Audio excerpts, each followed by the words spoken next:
Assalamualaikum warahmatullahi wabarakatuh. Nama saya Ufi Lutfia dari jurusan Pendidikan Matematika Universitas Serang Raya.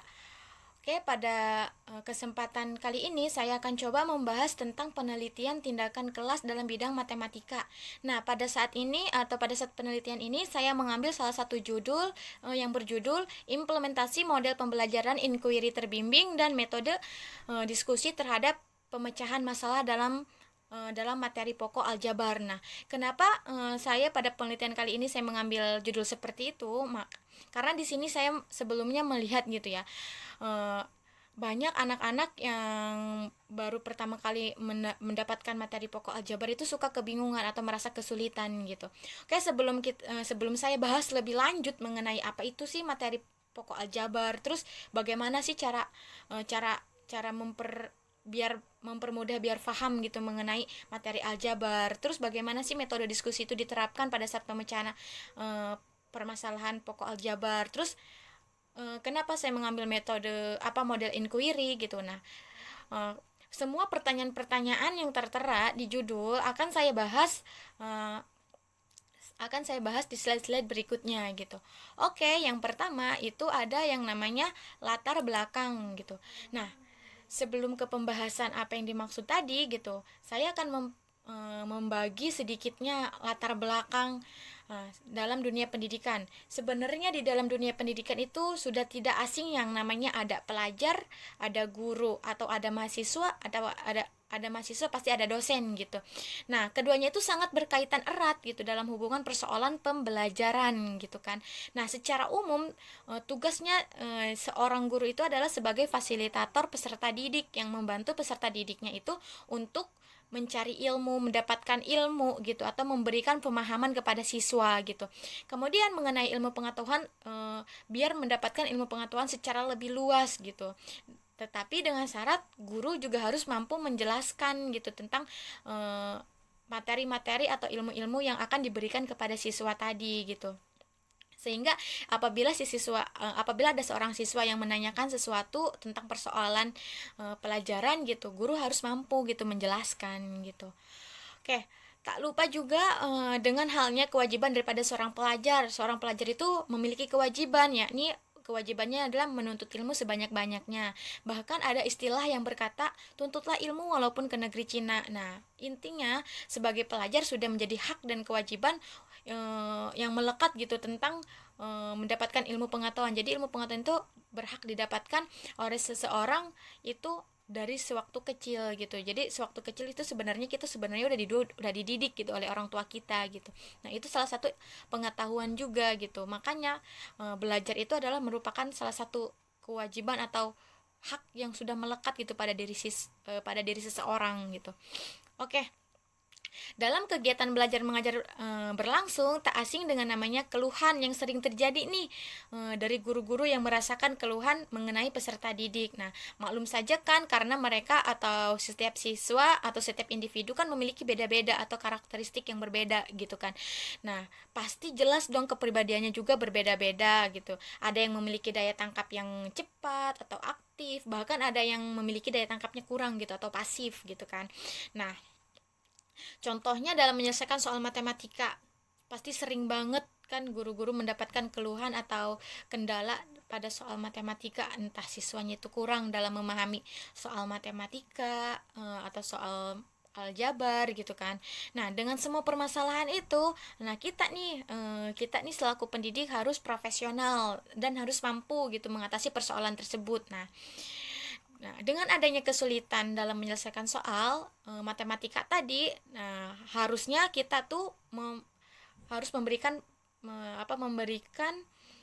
perhatian kepada siswa yang merasakan atau yang mendapati kelemahan dalam bidang matematika atau bidang lainnya juga sih, terutama dalam bidang matematika. Nah, di sini ada salah satu ilmuwan yang berpendapat atau salah satu uh, tokoh yaitu Mulyono, bahwa menurut Mulyono para guru umumnya memandang semua siswa yang memperoleh prestasi belajar rendah disebut berkesulitan belajar.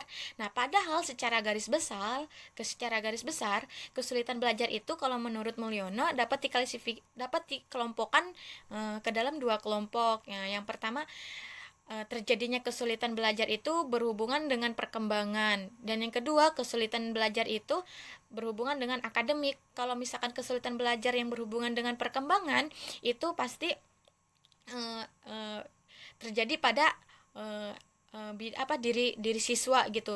Harus dilihat dulu sebelumnya dia tuh seperti apa latar belakangnya, kemudian bagaimana cara dia, potensi dia seberapa gitu tuh. Itu tuh tergantung dari perkembangannya gitu.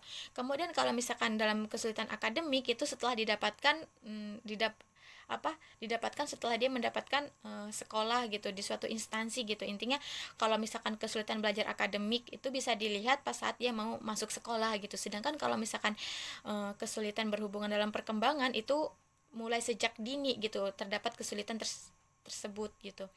Nah, sebenarnya kesulitan keduanya juga bisa diubah gitu selagi kita sebagai fasilitator tuh mampu mengubahnya dan mampu memahami karakteristik seorang peserta didik tadi gitu.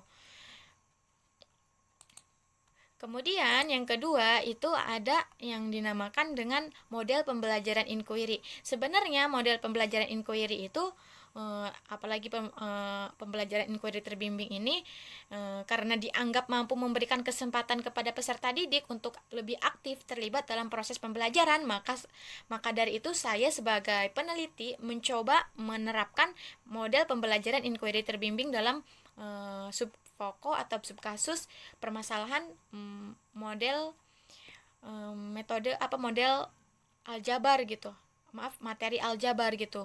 Makanya saya mengambil model pembelajaran inquiry terbimbing ini karena saya pikir gitu tuh ini tuh pas gitu buat dipakai pas saat penelitian gitu, dan dengan harapan dapat mampu memberikan menjadikan si peserta didik itu mampu berpikir lebih aktif lagi. Soalnya kan dengan metode inquiry ini dia mampu terlibat aktif gitu dalam persoalan pembelajaran gitu.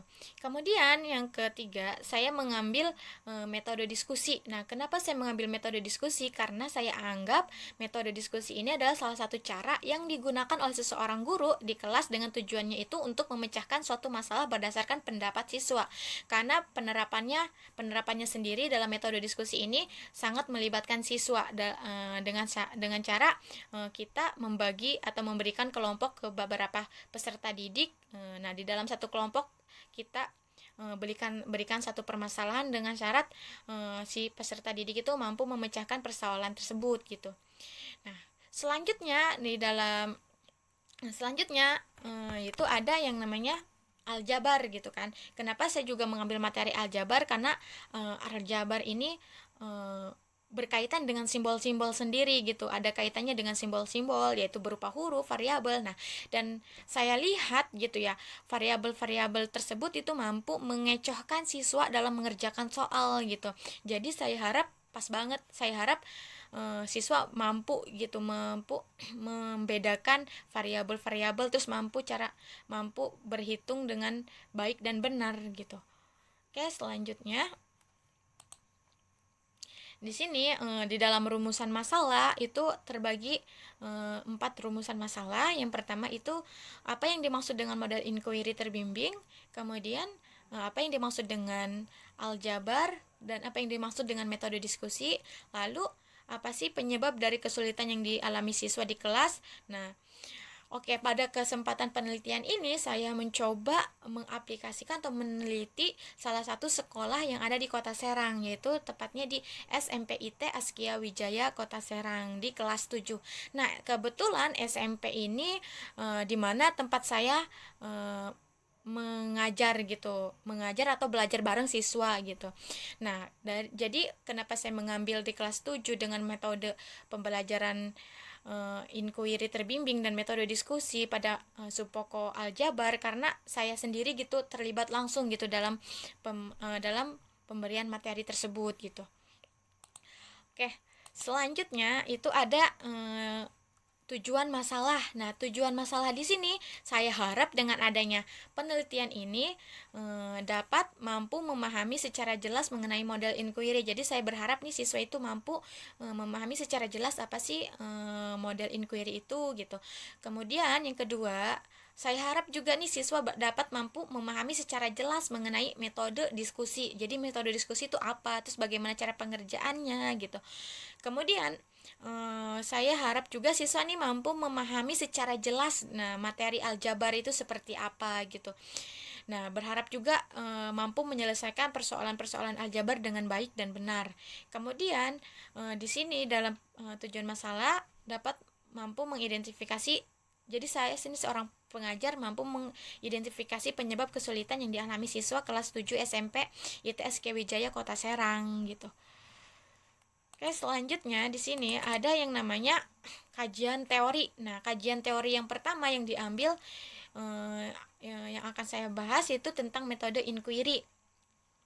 Nah, model inquiry. Nah, menurut Susanto dalam PID menyatakan bahwa dalam proses pembelajaran berbasis inquiry, guru dapat memfasilitasi siswa secara penuh atau sebagian kecil saja melalui LKS atau petunjuk lainnya, sehingga siswa mampu menemukan permasalahannya sampai dengan jawabannya dari permasalahan tersebut.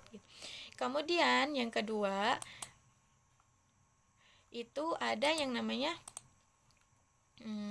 karakteristik. Jadi karakteristik dari pembelajaran inquiry ini, pembelajarannya itu lebih terpusat kepada siswa aktif, kepada siswa sehingga siswa lebih aktif dalam belajar gitu kan. Kemudian langkah-langkah yang pertama, pada saat mau menerapkan metode inquiry terbimbing, yang pertama harus menyiapkan pertanyaan atau permasalahan awal. Kemudian yang kedua kita harus mampu merumuskan jawaban. Kemudian yang ketiga itu harus mampu merumuskan hipotesis.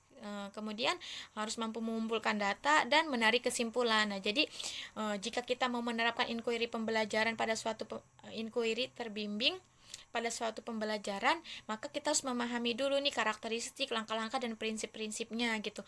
Nah, langkah-langkahnya tadi yang sudah saya bacakan gitu, yaitu mengenai pertanyaan atau masalah awal kita harus mengetahui gitu pertanyaannya atau masalah awal dari materi tersebut gitu. Kemudian setelah mengetahui, kita harus mampu merumuskan jawabannya gitu. Setelah itu nanti kita merumuskan hipotesis, lalu nanti mengumpulkan data, setelah itu baru terakhir menarik kesimpulan gitu. Setelah kegiatan belajar mengajar berlangsung, kita harus mampu menarik kesimpulan gitu. Kemudian nih prinsip-prinsipnya, yang pertama itu harus prinsip-prinsip inquiry itu terfokus pada siswa gitu ya, atau berorientasi kepada siswa, sehingga si siswanya itu harus mampu bertanya dan berinteraksi secara aktif gitu, sehingga siswa itu mampu belajar untuk berpikir, sehingga akhirnya timbul rasa keterbukaan sesama teman gitu. Jadi dengan adanya inquiry terbimbing ini diharapkan siswanya itu mampu berorientasi gitu, sehingga sebenarnya tuh model inquiry ini tuh terfokus kepada siswa gitu, sehingga siswanya mampu bertanya, mampu berinteraksi dengan sesama teman, sehingga mencurahkan ide dari permasalahan gitu, mampu memecahkan permasalahan gitu, sehingga terjadilah keterbukaan antara sesama teman gitu. Kemudian selanjutnya itu ada yang namanya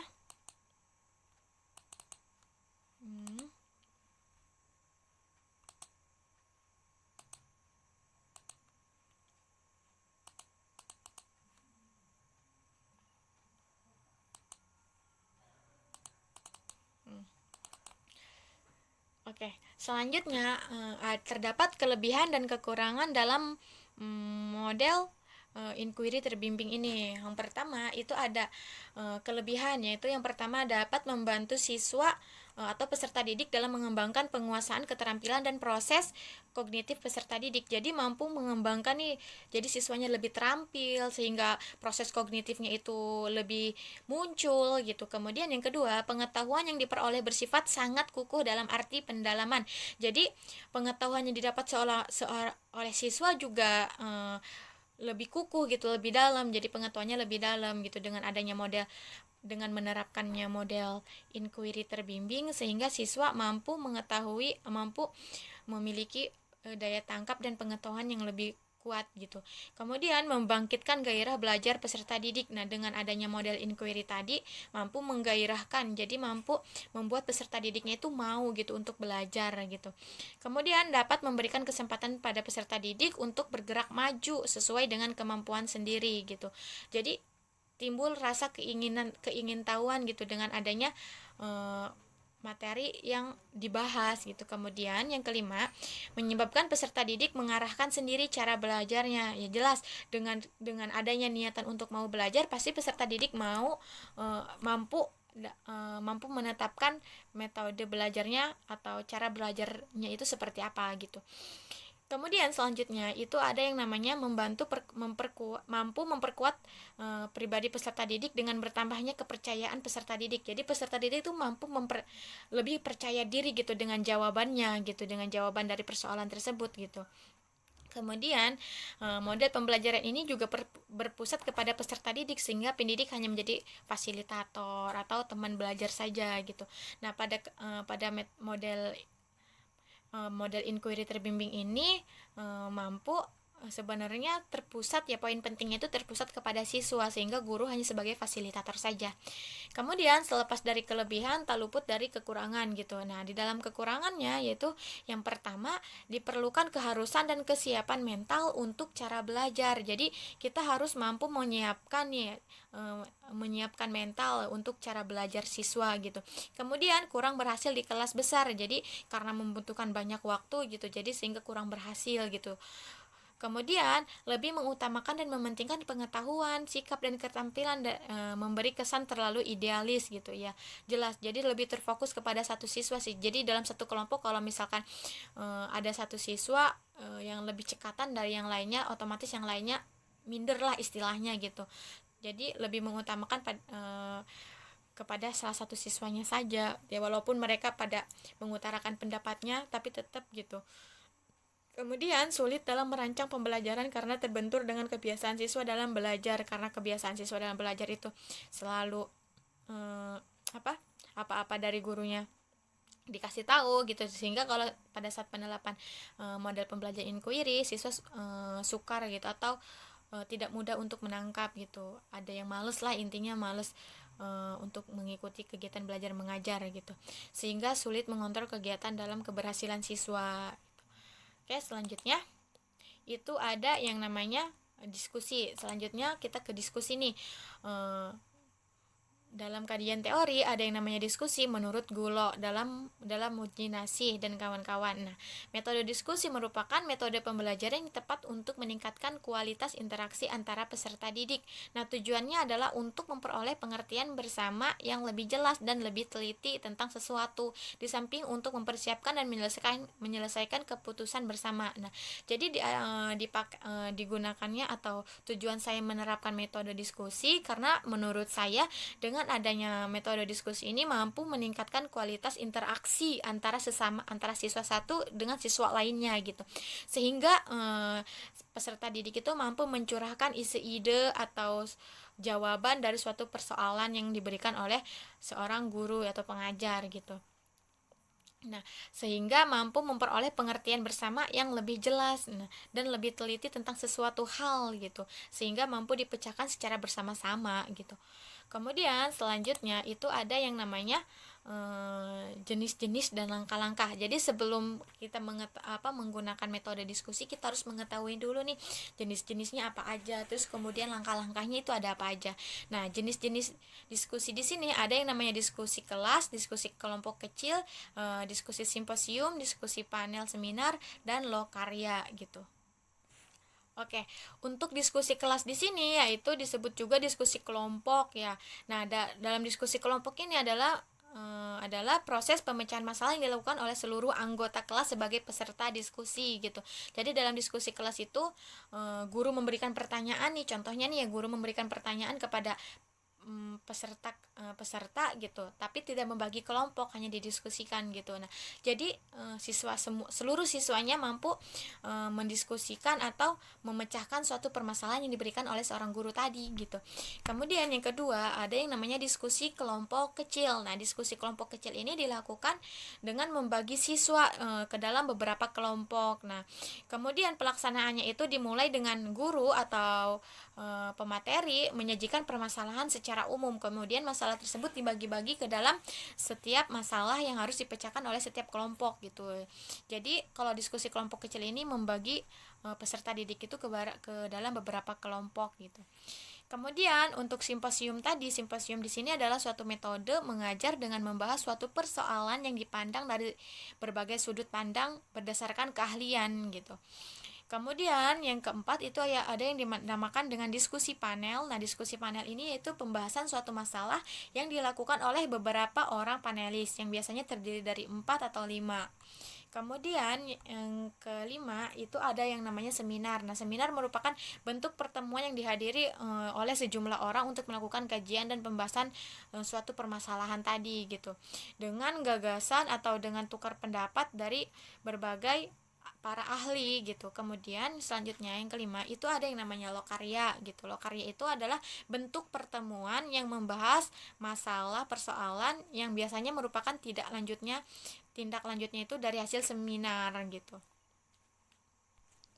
Oke, selanjutnya ke dalam langkah-langkah. Nah, langkah-langkah diskusi yang pertama itu kita harus memperhatikan langkah-langkah persiapannya gitu. Misalnya merumuskan tujuan, terus menentukan jenis diskusi apa yang bakal kita bahas atau dilaksanakan, kemudian menetapkan suatu permasalahan yang akan dibahas, kemudian mempersiapkan segala sesuatu yang berhubungan dengan teknis pembelajaran atau pelaksanaan diskusi. Kemudian pada pelaksanaan diskusi kita harus hanya perlu memperhatikan bagaimana sih cara memeriksa bagaimana sih pelaksanaan itu dilakukan dengan cara memberi pengarahan, melaksanakan diskusi sesuai aturan, atau memeriksa segala persiapan gitu. Kemudian selanjutnya langkah-langkah yang ketiga itu menutup diskusi. Nah, menutup diskusi itu misalnya dalam bisa mengadakan evaluasi gitu ya, setelah diskusi dilaksanakan guru mengadakan evaluasi gitu.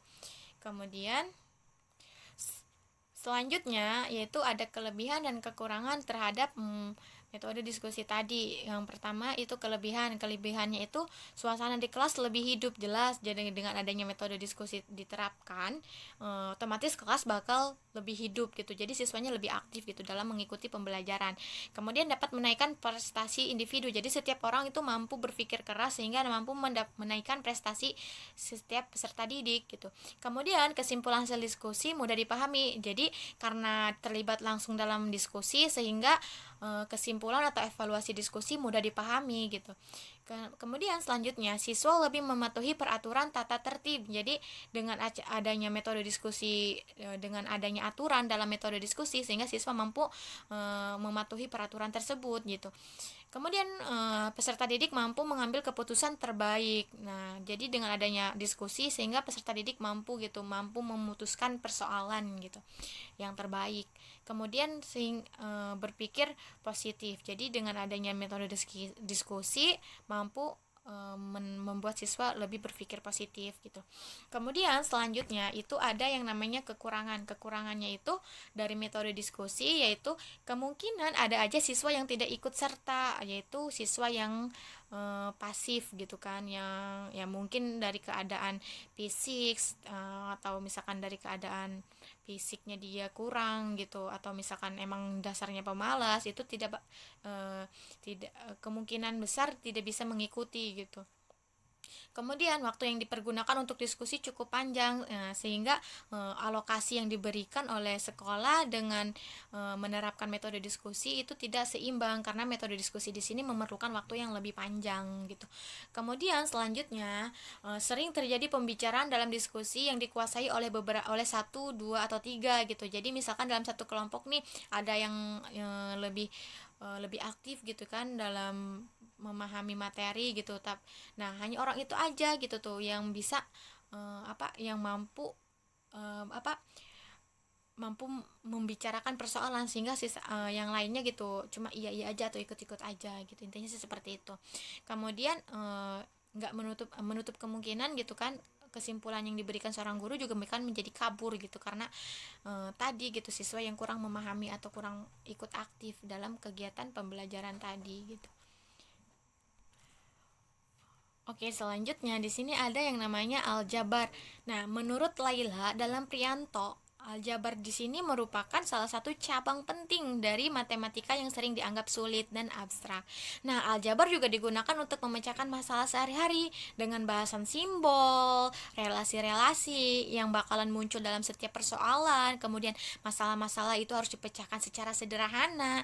Bahkan untuk hal-hal tertentu, ada algoritma-algoritma yang mudah diikuti dalam rangka memecahkan masalah tadi gitu, atau masalah simbol-simbol relasi tadi gitu. Nah, yang pada saatnya nanti ya bakal dikembalikan kepada masalah sehari-hari gitu. Jadi sebenarnya di dalam aljabar ini membahas suatu persoalan atau suatu permasalahan yang mengenai kehidupan sehari-hari gitu, tentang jual beli. Misalkan ada salah satu contoh soal yang misalkan jika Andi membeli 3 buku dan 4 pensil seharga 15.000, maka harga satu buku dan satu pensil itu berapa. Nah, dengan soal seperti itu tuh mampu eh, sering gitu kita jumpai dalam kehidupan sehari-hari, terutama dalam jual beli. Terus dalam contoh lainnya nih, aljabar bisa kita permisalkan dalam suatu variabel, misalkan mencari mencari x plus y, atau mencari variabel x itu nilainya berapa, mencari variabel y itu nilainya berapa dari suatu persoalan tadi gitu. Nah, jadi dengan adanya materi aljabar terutama pada peserta didik yang baru pertama kali menjumpai apa itu aljabar, itu sungguh itu sangat asing gitu bagi mereka gitu. Dan nggak sedikit siswa yang mampu memahami materi aljabar tadi, apalagi kan ada variabel-variabel kayak gitu, pasti ada model-model matematikanya tersendiri gitu, itu yang membuat pusing siswa gitu. Nah, dengan tujuannya mengambil subpokok ini dalam penelitian, saya harap siswa akan lebih mampu gitu kan ke depannya, lebih memahami dan lebih mampu membuat model matematika dalam aljabar dan memahami materi aljabar lebih dalam gitu. Oke, selanjutnya di sini ada yang namanya penyebab kesulitan belajar peserta didik gitu. Kenapa sih terjadi kesulitan belajar pada peserta didik? Nah, sebelumnya kita harus introspeksi dulu nih, kita sebagai seorang pengajar atau seorang guru, kita harus memeriksa diri kita sendiri nih, apa yang kurang gitu kan dari kitanya, entah kitanya dalam penyampaian tidak kurang difahami siswa, atau model pembelajaran yang kita bawakan itu tidak menarik siswa, kemudian apa metodenya yang kita gunakan itu menarik siswa apa enggak gitu. Nah, kalau misalkan kita udah tahu penyebab masalah dari diri kita, kemudian kita mampu meneliti mampu gitu ya mencari penyebab permasalahan dari peserta didik. Nah, biasanya peserta didik itu mampu merasakan kesulitan belajar itu tergantung gurunya atau pelajaran yang dibahasnya gitu tuh. Kalau misalkan pelajaran yang menarik, pasti peserta didik juga senang bahkan ikut aktif gitu dalam pembelajaran. Nah, pasti di dalam pelajaran itu memiliki konsep, prinsip, dan soal verbal gitu dalam matematika. Nah, kita selaku pendidik kita harus menguasai konsep pembelajaran seperti apa, kemudian prinsip pembelajarannya seperti apa, dan soal-soalnya itu seperti apa. Kita harus mampu memahami ketiganya gitu, sehingga pada saat melakukan evaluasi kita mampu gitu memberikan yang terbaik gitu untuk si peserta didik. Nah, sebelumnya di sini penyebab kesulitan belajar siswa secara terperinci ya, atau misalkan bisa disebabkan dari diri siswanya sendiri, misalkan IQ-nya yang kurang gitu. Pasti setiap siswa rata-rata ya karena karakteristik yang berbeda pasti memiliki IQ yang berbeda juga gitu. Kemudian bakat yang kurang atau tidak sesuai dengan bahan pelajaran yang diberikan oleh guru, karena adanya bakat yang kurang minat dalam matematika sehingga tidak sesuai dengan apa yang diberikan oleh guru matematika tadi gitu, sehingga siswanya terjadi kesulitan belajar gitu. Kemudian aktivitas belajar yang kurang, lebih banyak malas daripada melakukan aktivitas belajar. Jadi bisa jadi ya terdapat pada diri siswanya tadi gitu. Kalau misalkan kalau siswanya itu kurang tidak sering belajar, maka akan sulit gitu untuk mengikuti pembelajaran lainnya gitu, apalagi kalau orangnya males-malesan gitu. Kemudian karena kebiasaan belajar yang kurang baik, belajar dengan menguasai ilmu pengetahuan pada tingkat hafalan, tidak dengan pengertian. Jadi nih poin penting banget nih sebenarnya, ini yang pernah aku rasain sih. Banyak siswa yang kurang, saya sendiri ya, lebih baik menghafal daripada memahami, lebih banyak menghafal materi daripada memahami materi tersebut gitu. Contohnya pada rumus-rumus nih, biasanya dalam matematika itu lebih lebih enggan untuk menghafal rumus gitu daripada memahami pengertiannya gitu dari materinya gitu.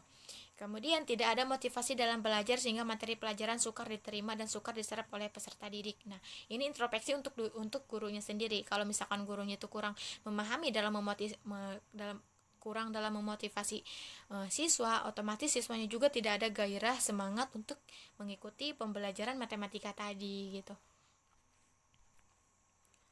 Oke, selanjutnya yang ketiga yaitu pada bab ketiga yaitu ada metode penelitian. Nah, jadi pada metode penelitian tadi ini, jenis penelitiannya itu merupakan deskriptif dan berupa pengumpulan data.